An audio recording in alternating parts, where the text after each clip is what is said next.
You killed her. You killed her. And you don't remember any of that? Stand up and man up and tell us what you did for this girl's family. This is Charles Bryant. 48 hours ago, Charles was the last person cameras caught with 24-year-old Jackie Vandegrift before she was found in one of the most horrific states cops have ever seen. We have video of you with this girl. You're at the bar. She's found dead in a pool that came from your backyard. And Bryant will pull any lie he can to get away with what he has done. I don't know, man. You do know, Charles. There's no way you could not know. But getting this monster to confess will need a world-class detective and untangling every single clue that Charles has left behind. Clues that will prove Jackie's murder was no simple accident. Oh, I don't know how I could kill someone, man. It's like it's not me. There's no way, brother. There's no way at all. I mean, this whole crime scene is completely disheveled. It's not someone who wanted to kill anyone. It's just someone who's freaking out. Does your life need to end because of this? Jackie Vandegrift was a 24-year-old college student at Texas Women's University, known by friends as warm, creative, and deeply optimistic about the future she was building. And that's what made it so strange when Jackie seemingly fell off the face of the planet on September 14th, 2016. According to friends, family, and witnesses, the last time anyone saw her was the night of September 13th, a day before her disappearance, when she went out to Schatz Bar in Denton, Texas. Immediately, investigators began tracing what could have been her movements using CCTV footage in the area. At 5:54 p.m., Jackie is seen leaving her home and heading to Schatz Bar, where she meets a stranger. For the next 3 hours, Jackie and this man talk, have drinks, and spend time together. At 8:45 p.m., the two leave in the man's car. From there, they head south out of Denton, stopping at a 7-Eleven to buy drinks and food. And that would be the last anyone ever saw of Jackie, launching a relentless manhunt to figure out what happened to her. What investigators didn't know was that they were about to uncover her in the most horrific state imaginable. On September 15th, 2016, 3 days after Jackie disappeared, 3 individuals in Grapevine spotted a small brush fire and tried to put it out, unaware of what or who was at the center of it. There they found the mutilated body of 24-year-old Jackie Vandegrift. And just a few feet away, they saw a man, matching the one from the CCTV footage, running from the scene. So who exactly was this individual, and what did he have to do with Jackie's murder? Within 2 days, cops identified him as 30-year-old Charles Bryant. And the deeper they looked, the worse it got. Additional surveillance footage showed Charles buying a shovel from a Walmart on the night of Jackie's murder, leaving investigators with 2 critical questions. How was this man involved with Jackie? And why would he want to kill her? An arrest warrant was issued soon after, and Charles was brought in for interrogation as investigators searched for the truth. The following footage was provided to us by the Grapevine Police Department. And what I'm going to do is I'm going to show you a picture of a female that I'd like you to tell me if you recognize who she is.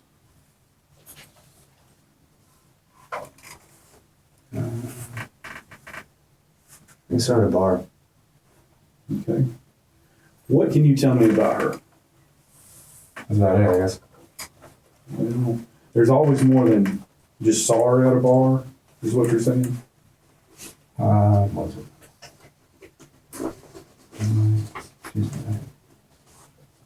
Yeah, Tuesday night when I drank with Katie. She's a bartender.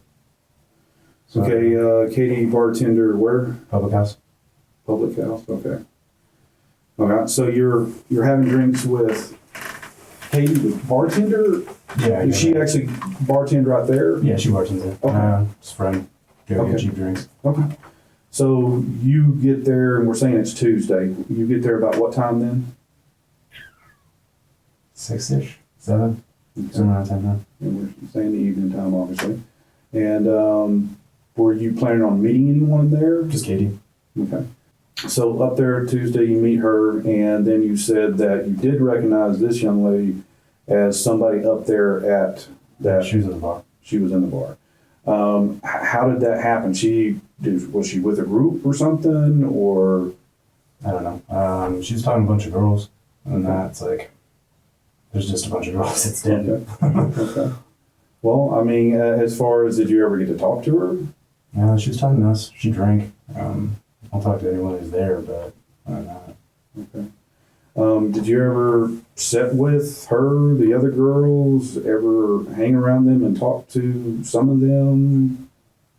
Any interaction with them because the way you kind of making it sound to me right now is that you're kind of standing in one area and they're in the other area, and you're just kind of watching. It's like this would be the bar, and then it's like literally just here, and they're over here. Okay. Over here. So you're over here, they're over here, gap between the two of y'all, and what? That's all you recall? I'm just literally drinking and BSing. I know she was talking to Katie about something. I don't know. I was there to drink. Sure. I'm grabbing sours every day. You're at a bar. That's typically it, and plus to possibly meet people. But you're up there to hang out with Katie though? Yeah. Okay. So you weren't really looking to hook up that particular night. Katie was a friend. That's why you went up there. Yeah. Okay. Although I wouldn't mind hooking up with Katie. I haven't seen her, so. Yeah. So anyway, as far as any direct conversation with this young lady that you had? I really just BSing, but nothing memorable. So I talked to a bunch of people that night. Okay. Did you wind up? Well, I mean, how long do you stay there at the public then? Katie got off at 9, and then I don't know, I was home about 11:30. Went up to what's that other bar? Lazy Bone? No, Lazy Beans or something. It's public house is right here. If you go up Fry Street, it's like at the very end. Okay. Couple more drinks and I went home. Yes, with my neighbor. Okay. And so you're basically saying that you started off at public house, 7-ish, something like that is when you think you're getting there. Katie gets off at 9. So you're saying at that point in time, what happens? Do you stay there or do y'all leave actually the public house at that point? And I left there about 9:30, give or take. Okay. And Now, did you leave with Katie then? yeah. And a bunch of us, like literally just a bunch of people walked out, and then like I said, she had to go, and I went over to that other bar. Okay, so you're saying Katie had to go home? Yeah, she went to go buy groceries or something. Okay. And then you said you went to another bar. You can't really remember what the name of the bar is? It's Lazy Bones or Lazy Beans. It's one of those. And who did you go there with? Solo. And then Do what? solo, just by myself. Okay. Charles may have gone to the bar alone, but he certainly didn't return that way. When investigators examined cell tower data, they found Jackie's phone moving south from Denton toward Hazlitt after she left the bar. Then at around 1:30 a.m. on September 14th, her phone pinged a tower that covered the area of Charles's house. Did you talk to anybody for any length of time? It's the bartender, really. And not even really, it's just other drinks. I was wasting time. So no conversation, Yeah, you just drinking and whatever? Okay.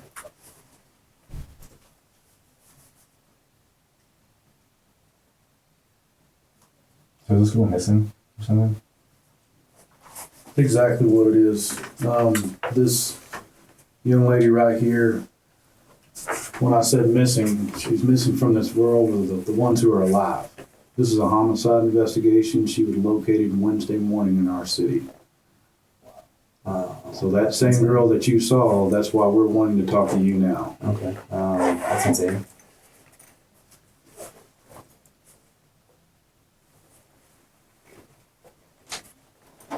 Okay. And Charles, you know, I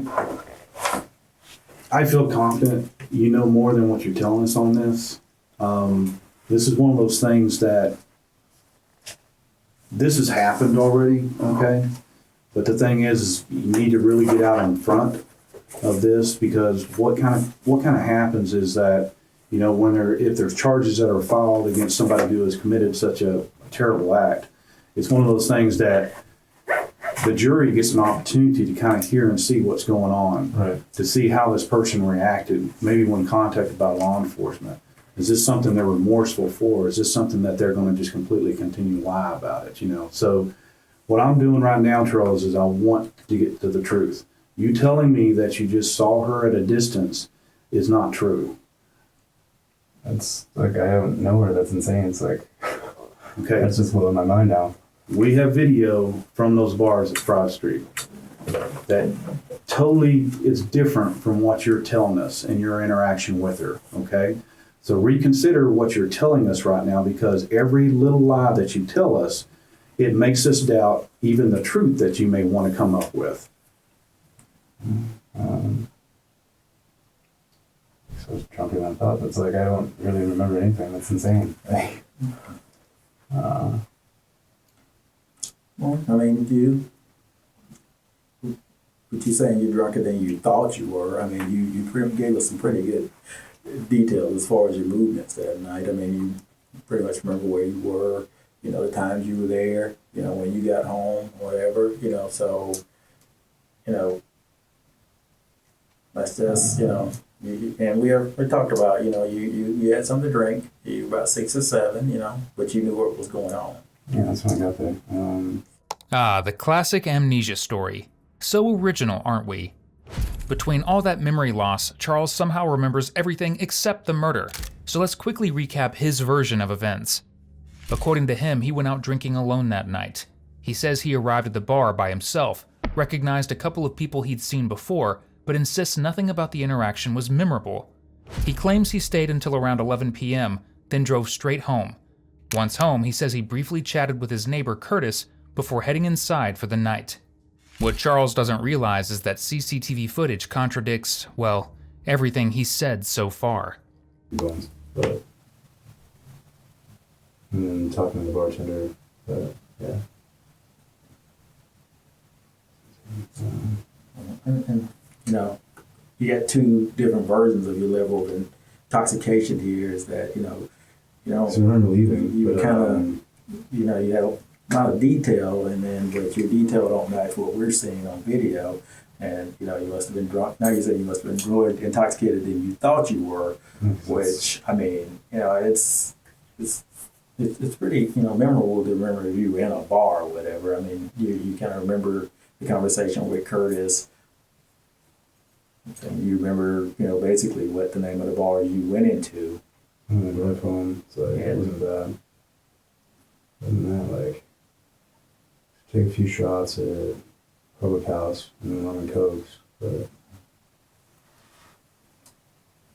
yeah.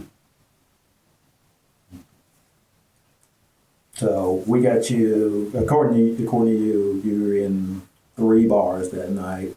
Public House, you should don't remember the name of it. Did you remember the name of the one that you went in to see the bartender? And in that bar, it was just a short, maybe 3-minute conversation. Is that the one? Was she in there? It's like, Okay, is that the one? did you, I mean, and you said it was maybe 3 minutes or so you were in that bar, and you didn't have any drinks in that bar. You left there, you went to Lazy Bean. I guess that is what that is.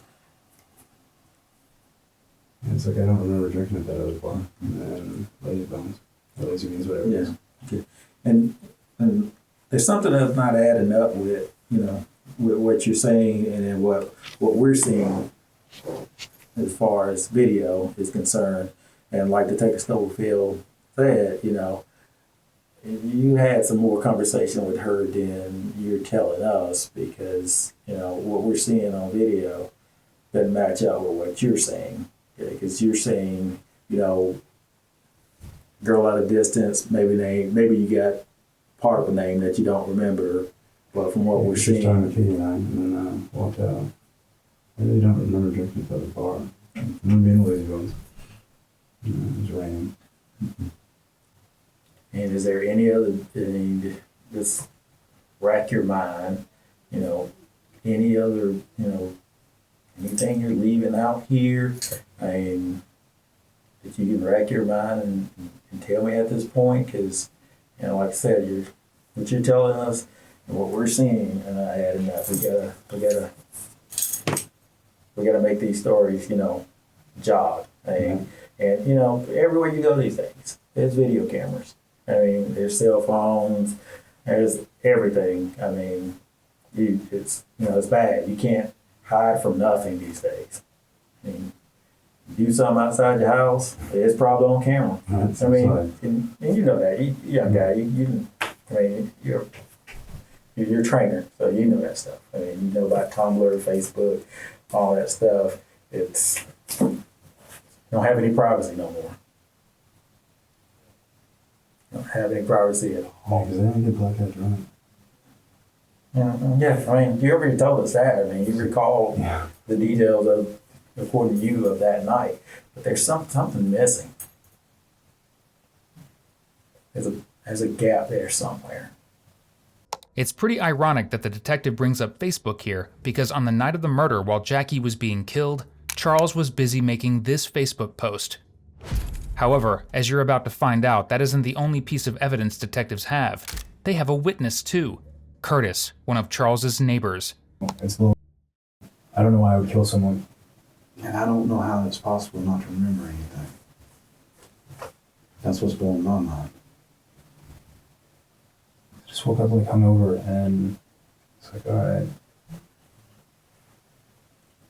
Talk to Jay, I'm like, nah, I'm gonna lay out drinking for a while. I didn't think anything, and then I ended up drinking the next day with fucking Curtis. It's like, You remember an entire conversation with Curtis that we know didn't take place. man, that turns a lot.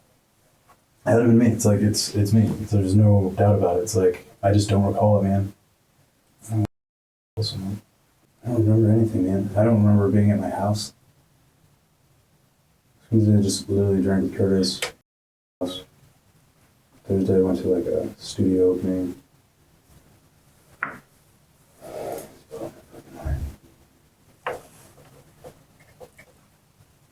I don't know why I would kill him. I don't. I have no motive. It's like, it's just blowing my mind. It's obviously me. It's like, I won't deny it. I don't know why I did it. But how exactly is Curtis important to Charles's story? Well, that's because his statements blew the case wide open. When FBI response teams approached Curtis for an interview, he confirmed that he and Charles were drinking together that night. And sometime after 3 a.m. on the night Jackie went missing, Charles started asking Curtis questions like how someone could get away with murder and how to get rid of DNA evidence. Curtis, thinking it was a dark joke, replied probably by burning it. Minutes later at 4 a.m., Charles drove off to buy a shovel, and just hours later, Jackie's body was found burnt in a ditch. This is why the moment detectives mention Curtis's name, Charles turns as red as a tomato, stuttering and scrambling to repeat his amnesia story. And that behavior only gets worse as detectives begin confronting him with everything Curtis told them. I got a little bit more information from Curtis, talking to him. See if you recall this taking place. This was something that happened. It would have been that Wednesday. Okay, you went over to his house. You basically, were drinking, just like what you'd said, and he needed to go to the store and get some more alcohol, and you went with him. You remember that? Yeah, it was a liquor store. Yeah, exactly. Get some more tequila. Do you remember what conversations y'all had in the vehicle at that point in time? Not really. He was really clear. He remembered you asking him if he thought that a person could get away with murder. Perfect. That's definitely me. And then he responded, this day and age, technology that's out there. We have video of you with this girl. Showed me. You're at the bar. Her cell phone goes to your house. You're walking around Walmart at 4 o'clock in the morning buying a shovel. And cost her. She's found dead in a pool that came from your backyard. Okay? Yeah. You can't tell me you can't tell me you don't remember. I don't know why. Come on, man. Well, I'm giving you You were that. there. Obviously. You did all these things, and there is no way in the world that I a can't man recall could killing travel all the way from Hazlitt to Grapevine, from Denton to Hazlitt to Grapevine, and not remember. Stand up and man up and tell us what you did for this girl's family. I'm admitting to it. I can't remember killing anyone, man. You've got to. There's no way. You remember all the big things in your life, okay? Very few are bigger than taking another human life. Yeah, it's pretty drastic. I know it's in there. Okay? Yeah, apparently I know you got it in you. I have. And something happened. Something happened and you killed this girl. It's not apparently No, that it's you apparent. did. It's We obviously found I did. her purse at your house. Yeah. We have video of you with her. We have you at Walmart at 4 o'clock in the morning buying a shovel And cough syrup. and cough syrup. Yeah, he told me. I just remember waking up, man. There has to be something about this night that you remember. There has to be. I really don't even. Why remember would you? this far. Okay. Why would I go back to a place that I frequent? When did the purse end up in the trash? I don't know. I didn't even know the purse was in the trash. Okay, He told so did it go in the trash the next day when you woke up, or was this part of the blur that was the night before? I didn't know there was a purse. What about the zip? in my house? What about the zip ties with her hair in it? I have zip ties in my car, so And so you have zip ties in your car. Okay. my emergency kit thing. And it's got her hair in it. Is that what you used to tie her up before you killed her? Oh man, I don't know. I really don't know. It was along with Detective Taylor in here, it was us three that went and told the parents. And the one thing that they looked at us and they asked, they said, was it long and drawn out? Was it painful? Did she suffer? And you know what? The only thing we can say is we don't know. But they need to know. And you need to tell them. You've done something bad. Yeah, it's horrible. But that doesn't mean you're evil. That doesn't mean you're not savable. Okay? But you need to tell those parents right now how this happened to their little girl. And that's how you're going to save you. I don't know, man. I really don't. Come on, Charles. I'm racking my brain. I have it. You're racking your brain. Have you... I don't have to rack my brain to know I didn't kill anyone this week. Okay? I just woke up. Wednesday was like the run of the mill for me. It's like I was just hungover. I don't remember eating Brother, let me shit. tell you something. Wednesday was not run of the mill for you. Just woke up at like 9 something. It's just blowing my mind.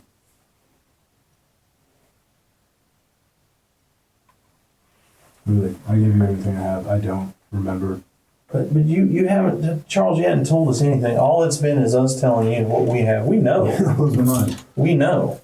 I mean, out of the 3 people sitting in this room right now, the only people that don't know you did this is you.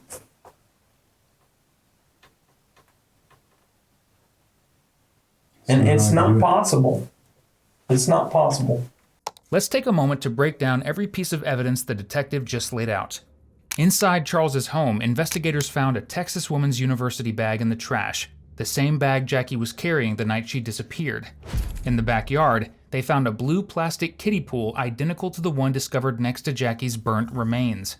And if that wasn't enough, a zip tie containing Jackie's hair was recovered inside his house, along with multiple bloodied knives and daggers. At this point in the interrogation, DNA testing on the blades was still pending, but detectives believed they were used for dismemberment.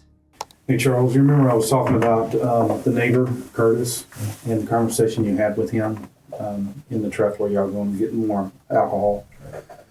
Well, I just learned that there was more conversation that y'all actually had. And that conversation dealt with how to get rid of DNA. Yeah. And you made a comment to him and said something along the lines of, so how do you think that you could get rid of DNA? And guess what he told you? I guess burn it. This is a person. You understand that Curtis is not just a make-believe person. He's a real person. Yeah. Do you feel like he's a pretty upstanding kind of guy? I've liked him. I mean, the thing is that he's a family man. I mean, that it gives him some credibility. He's not evicted from his house. He seems to be paying bills. So at least from society's point of view, he seems like a pretty upstanding kind of person, right? And so you're going to now, what we're going to do is we're going to put Curtis on that witness stand. And we're going to be asking him those very questions. So tell us, Curtis, what kind of conversation did you have with Charles? What did he say? You've got to be kidding me. He asked even about DNA. And what did you tell him? And he said, well, you burn it. Well, guess what? Our victim here was abandoned in the park and burned. So it's another. Charles, you got to give this up, man. I don't have a front. I'm This telling you. is It's crazy. a It's crazy how self-defense. that's it. This is a self-defense is what it is, and I understand. The worst thing to do is to have to admit something like this that you were responsible for. That's the worst thing to I have have to no qualms do. if I remembered it. Like if I You know I have killed to you, remember it, because why are you having these conversations with your neighbor the following day? I've talked to Chris How- about everything, even like me. How to destroy DNA? Not Yeah. that. It's like I don't remember that. So like, I talked to him about all sorts of shit. But You remember going to the first bar. You remember talking to a guy you met the week before. You don't remember anything that you did wrong. Isn't that a little convenient?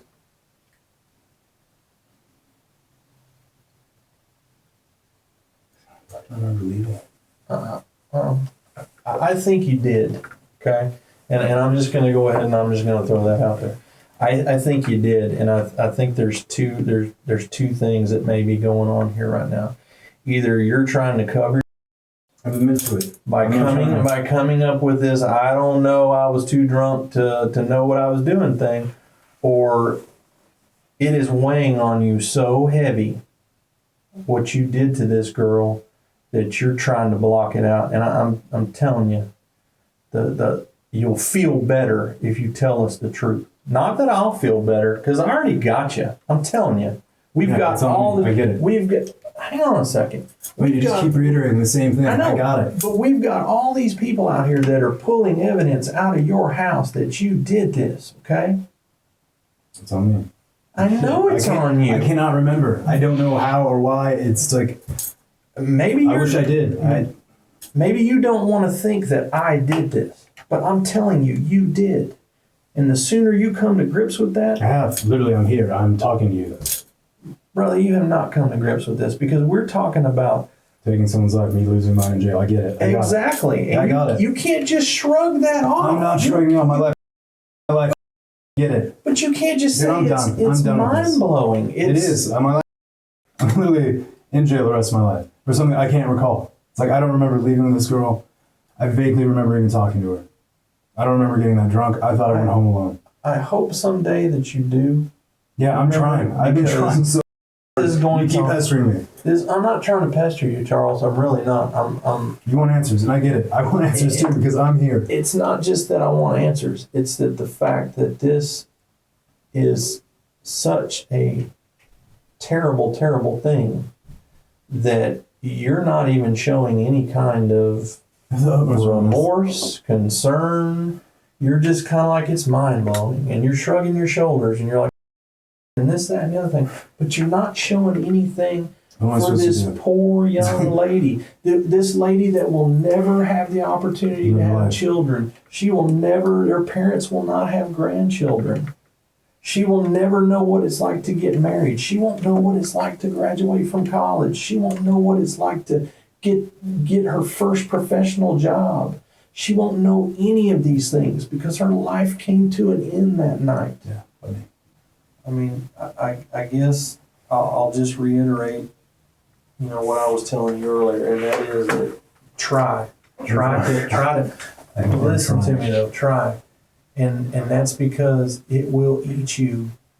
This entire thing's eating me. It's like I don't know right now, but I can't give you anything I don't know. I'm trying. Okay. I don't remember leaving. I don't know what time it was. I thought I got home at like 12. Thought I talked to Curtis. I thought I made some freaking turkey burgers. I just woke up hungover. Clearly not the case.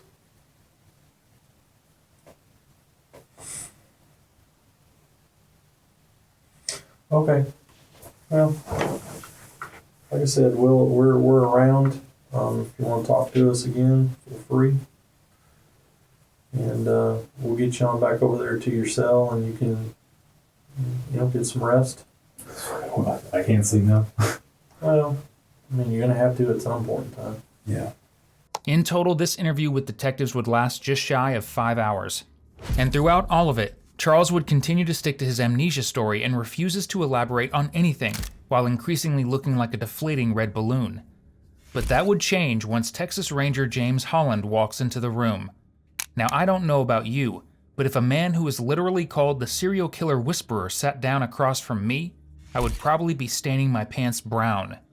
Because not only does Ranger James have the coolest nickname, but because he has an entire Wikipedia page dedicated to him. All because of his skill in eliciting confessions, most notably from Samuel Little, a serial killer responsible for nearly 100 murders. So keeping in mind that this is a man with documentaries made about his interrogation techniques, Bryant isn't going to last long in front of him. Tell me what's going on today. Why are you wearing the Village People outfit? Right? On Tuesday, it's like... They didn't have anything else for you to wear? That's it. I was wearing my shorts and I'm like, oh, I gotta change into this, but I don't mind. Yeah, it's crazy because I really don't remember meeting this girl. It's like, I met her at a public house and... A public house? Yeah, it's a bar in Denton. Oh, okay. And it's like we left there and I thought we kind of parted ways, but we were at another bar drinking and I thought that apparently she was with me. We came back to my place and I don't remember driving home with her, which is insane. But yeah, because I got a text like the following day because like really I just found out yesterday. It's like oh, you're our lead suspect and she's dead. I'm like, that's insane.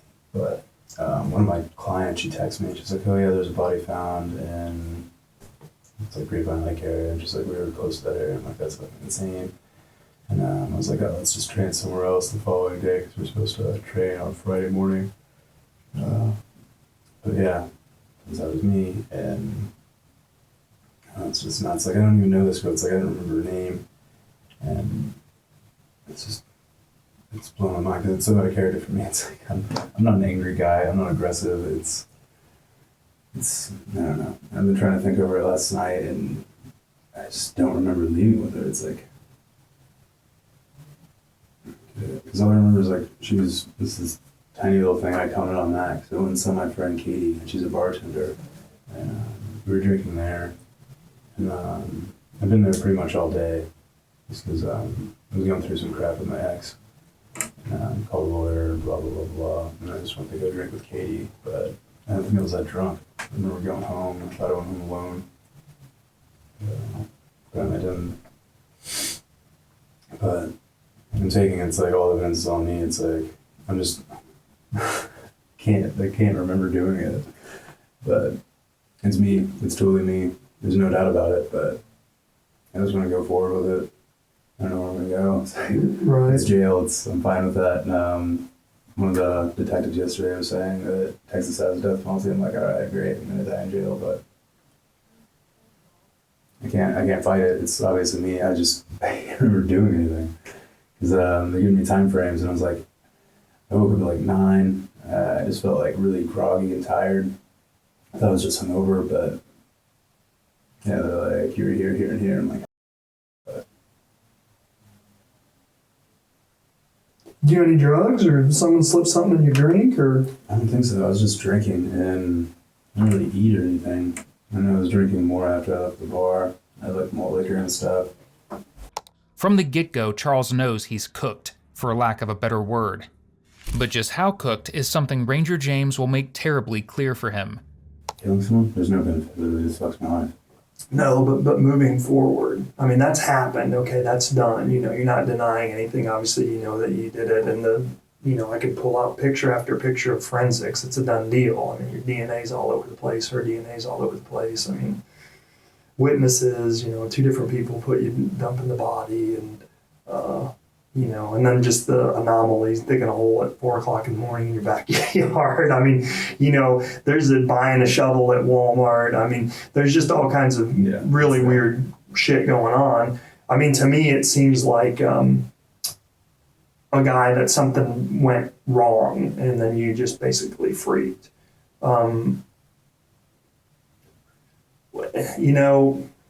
And what can you do in these things? I mean, you backtrack. Does your life need to end because of this? I don't know how that would escalate. So there's a zip tie. It had her hair on it. Well, you know what gets you. Well, so this is the swimming pool that's missing from your backyard, right? It didn't burn up all the way, and the edges curled over. So your DNA's, I mean, all over it, fingerprints, DNA, and everything in the backside of the body, same thing. I mean, there's DNA on it. The other side of the swimming pool, there's DNA, there's fingerprints, there's dog hair that's going to end up matching, I think, your dog's. And you know, you got the knife with, that test isn't back yet, but the knife that's in your closet is going to come back with her blood on it. And the reason that they found out right away is it wasn't burned up all the way, so they were able to get fingerprints. It's called AFIS, Automatic Fingerprinting Information System. So they can, basically the morgue rolls her fingerprints because they're not off there, and then that's how we identify her so fast. And underneath her nails, she's got some skin. It's going to come back, we believe, to you. They just got their stuff, your DNA yesterday, and then I started doing the swap and everything. Yeah, I started pushing that. It was going to be 30 days, and I started pushing that last night. So the stuff starts coming back, and then some of those texts,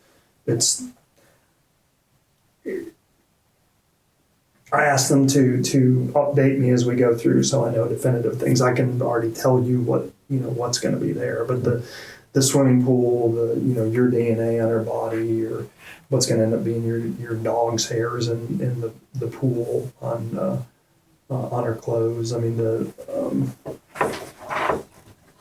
let me show you a couple pictures. I'm going to be careful about what I show you. I'm not trying to freak you out or anything like that, okay? Do you remember this swimming pool in your backyard? Yeah, we had a couple.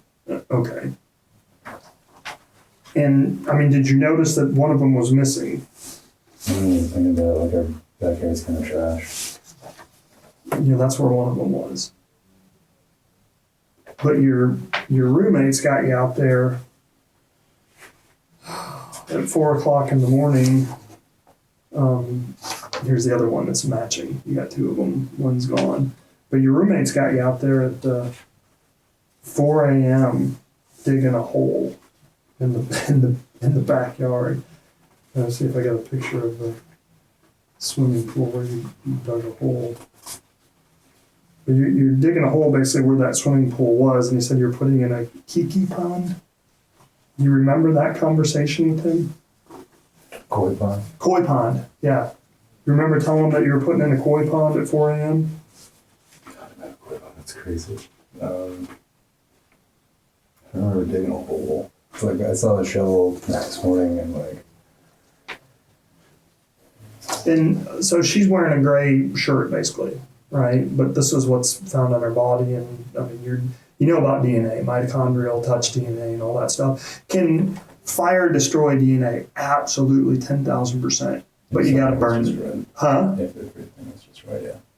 Well, no, it wasn't destroyed. Fire will destroy DNA if you destroy everything, but everything's got to be burned. But that's not burned. So your DNA is going to come back on there. And, the DNA from underneath the body has already come back. I mean, this is the underside. They pick it up, but obviously you carried the pool out there. You touched the pool when you carried it. Your DNA is all over it. One of them had they found a partial or a full fingerprint. See, as I'm getting these back, these are all my tests coming in. DNA positive. And this part that has the rolled up on it, this is where her body's found inside this, but you'll see that nice protection, the heat rolled over the edges, and your DNA and your fingerprints are, So,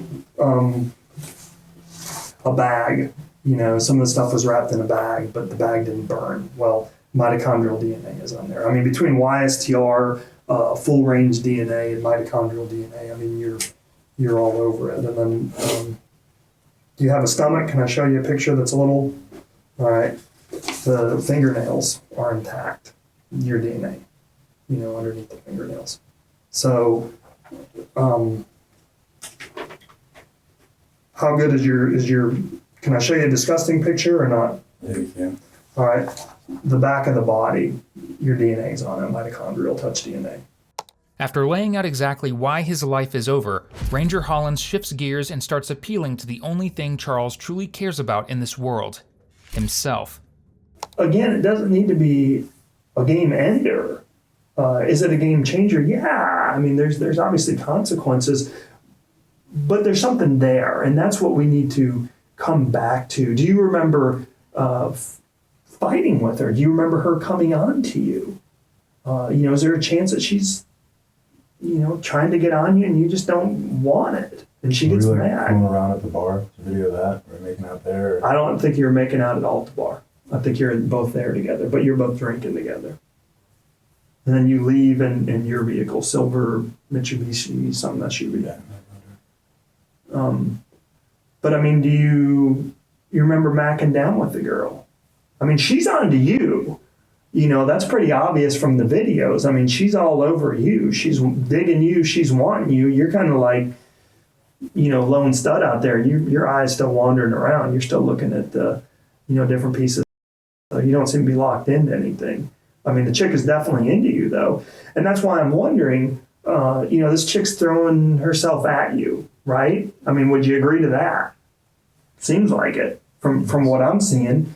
But, she's throwing herself at you. She wants to come home, and all of a sudden, she's got the cigarette breath, and, she's trying to. Would you ever see Forrest Gump? Yeah, tastes like Remember that scene? I mean, that's kind of. So you got this drunk chick who's big time smoker, and all of a sudden she's all over you and you're not into it. I mean, have you ever told a chick no? Yeah, but I don't want to kill him. That's just No.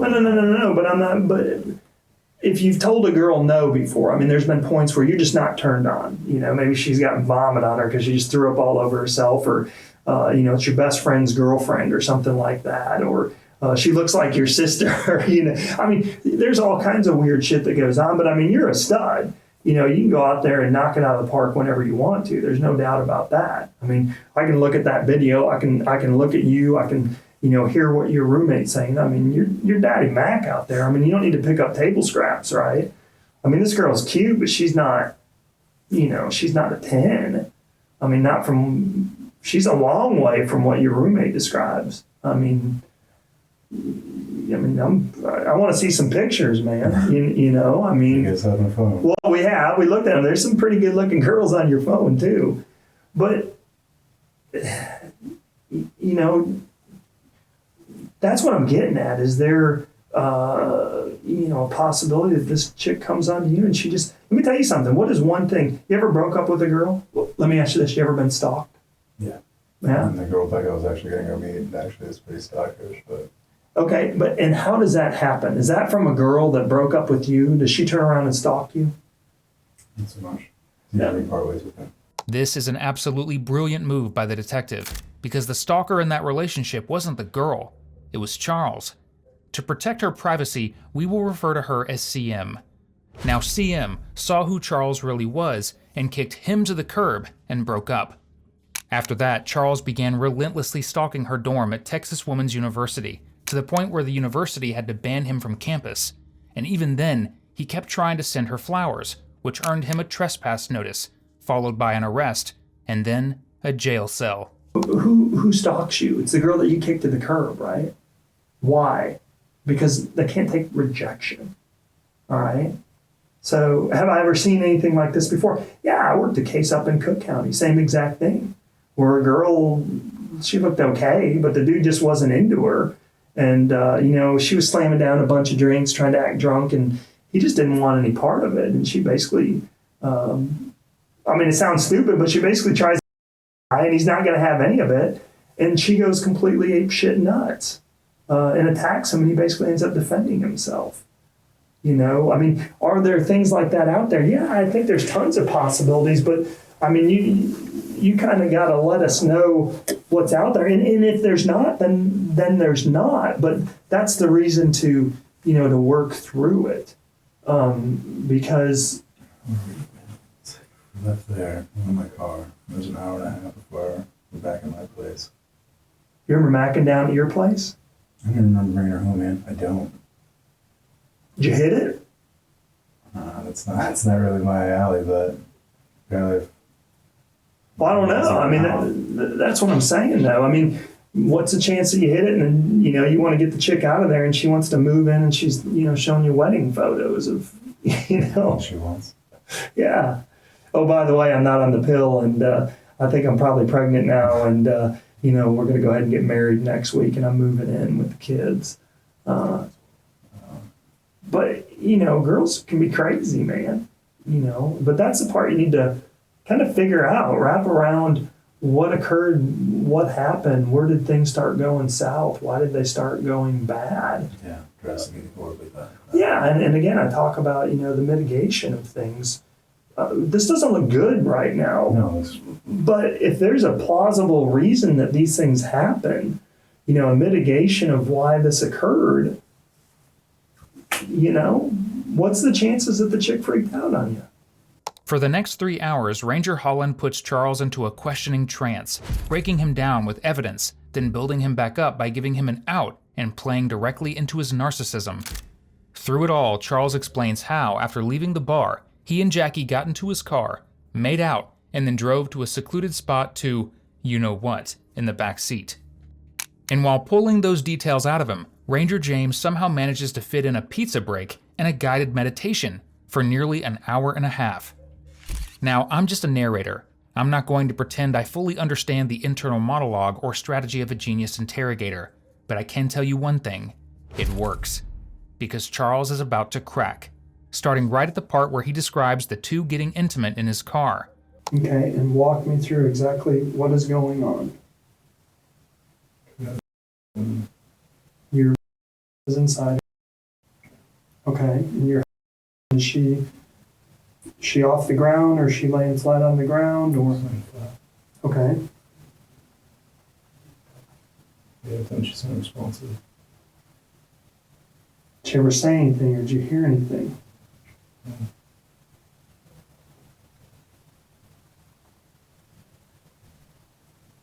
All right. Now you see she's unresponsive. What are you doing? What's going on? You still have her? What happens? Get off. Shake it too, I guess. And you're on top. She's laying on her stomach and you're on top of her. She's laying flat though. Her butt's not up in the air or anything. Okay. And tell me what happens. Roll over, yeah. Do what? Then roll over, missionary. Okay. And yeah, that's when the zip tie came into play. Okay, tell me how that happens. Keep yourself in that same perspective. You're up above in that light and you're looking down. You can hear, you can see. Look down and what do you see? I don't know how to think, making out, kind of choking her. Right to it, and the zip ties are right there. Put it on, but like wasn't that tight. Roll it back over. Went back at it, and yeah, she was unresponsive. If you didn't catch what Charles just said, he tied a zip tie around Jackie's neck while they were getting intimate and apparently didn't notice when she went limp. Backseat. Mm-hmm.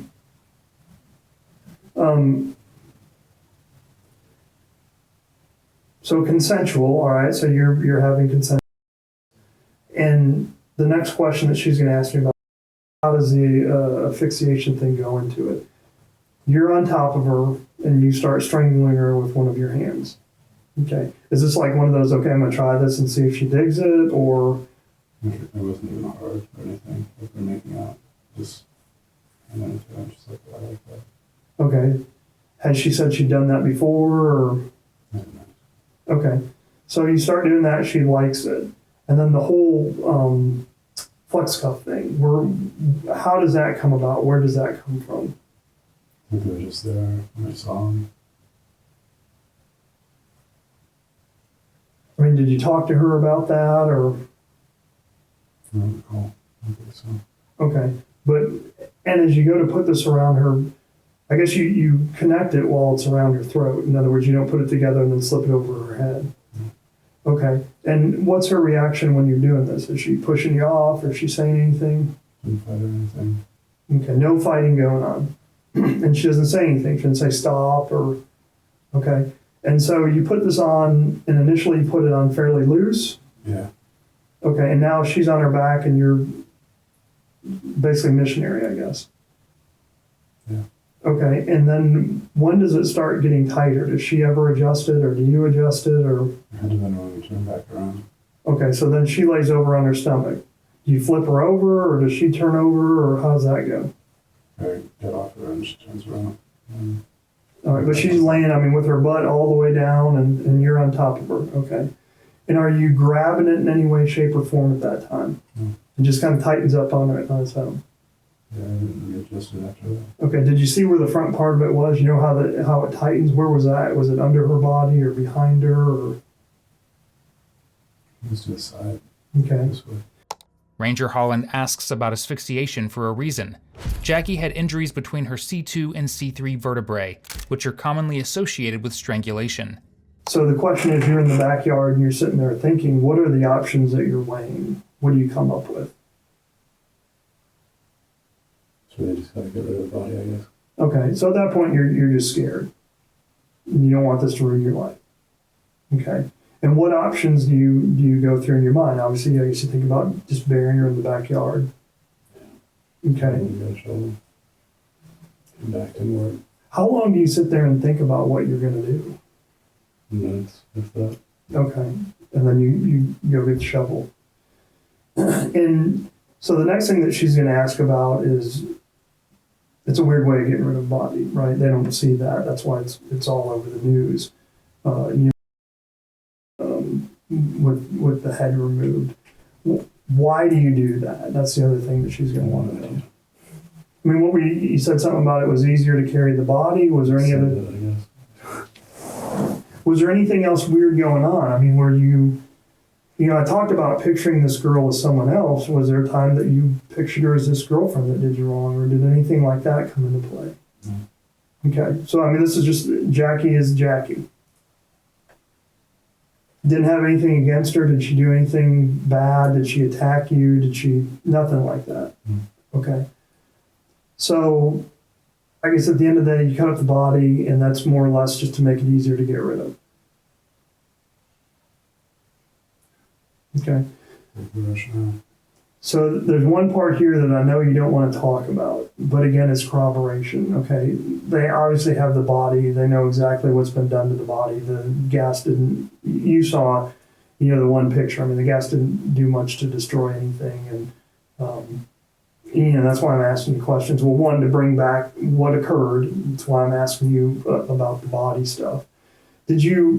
The torso, did you put her in a bag, or did you put a bag on top of her, or are you sure what happened there?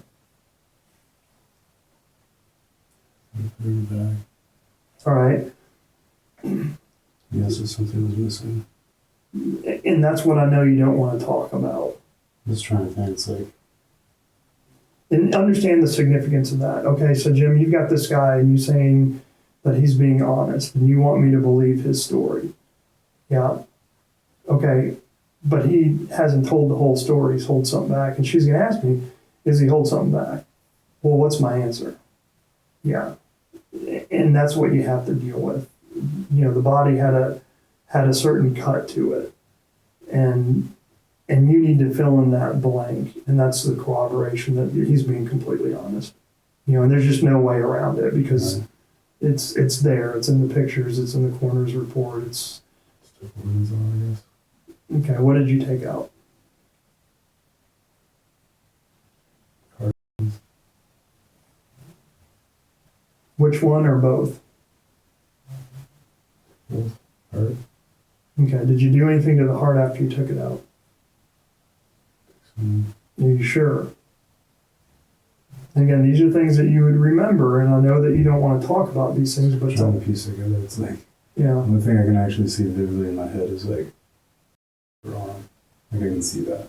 You can see myself putting it in the trash bag. Okay. The last thing she's going to ask me about, and I put down 3 things. The fire. Why do you burn the body? Spirit evidence. Okay. Did you know that would, presumably wipe out DNA, or do you watch CSI? I mean, what was the logic behind that?